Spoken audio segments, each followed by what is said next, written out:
Hey, Kris, how are you? Good, how are you guys? Good.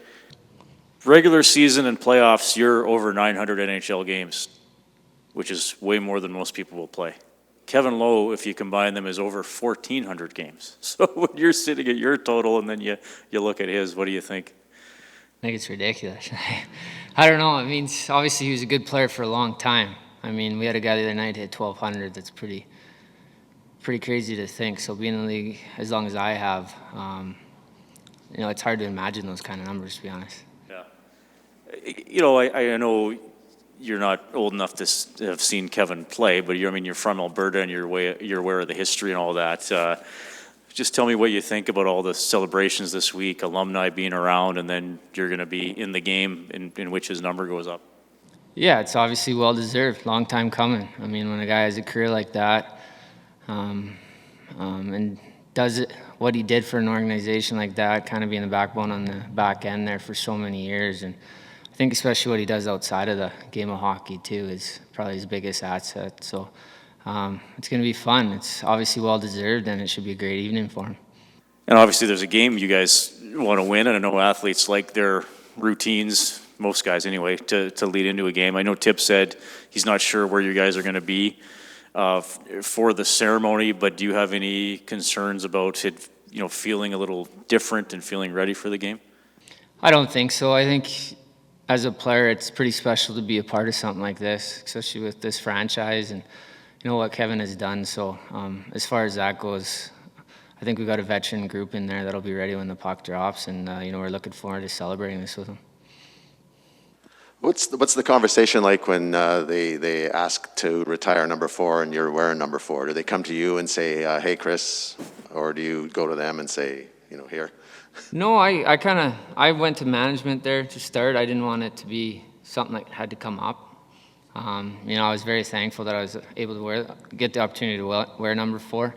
Selfishly, I think it's great for me that I was the last guy to wear it before it goes up for Mr. Lowe, but it was something I wanted to make sure that was dealt with before the season got started, because obviously we knew it's going to be in the rafters, and I didn't want to be a part of a night so special like that with that number and be asking questions about it. So it's like I said, it's great. It's obviously it's well deserved. There's this kind of nice harmonic convergence going on right now that all the old greats are in town. They're going to retire the sweater, and the Oilers are some of their best hockey in a long, long time. How nice is it that this team is able to put this face forward on this stage right now? Yeah, I mean, it's the best case scenario right now. So our team's playing great. We're getting contributions from different guys every night. So it's the deepest team I've been a part of, and it's been a lot of fun. And then, like you said, having all these great Edmonton Oilers coming back into Edmonton, it's good to see, and it should be fun for us as well to play in front of them. How many of these have you been through, the sweater retirements over your career? Yeah, I've been through a few. I wouldn't be able to tell you the number, but I always felt like it was a special time, and I was grateful to be a part of these kind of deals. Gives you kind of a moment to reflect, like how hard it is to win in the playoffs, and you're looking at these guys that have 5 or 6 rings. Just it gives you a real sense up close of what they went through and what they had to do to get to that point. Yeah, it's amazing. I've been in the league for a while now, so to see guys that have 5 cups and how well they played and the careers they had, 1,400 games, like it's obviously something special. And that era there with the Oilers, it's I don't know if it can ever be repeated. And there's been some good teams that have done some similar things, but it was a special group, and I think you see that too with a guy like that getting retired. All the faces you see that come back and support him. Sorry, Kris, over here to the left. Just a follow-up question about the number. When you first got here, can you maybe walk us through the process of getting number 4? And as an Alberta kid, you talked about it a bit. Just you call him Mr. Lowe, and just the respect maybe that you have for Kevin, and the honor it's been to wear that number.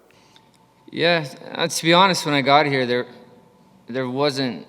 They just asked what number I wanted. I had some success with number 4, and I asked, and they said that would be all right.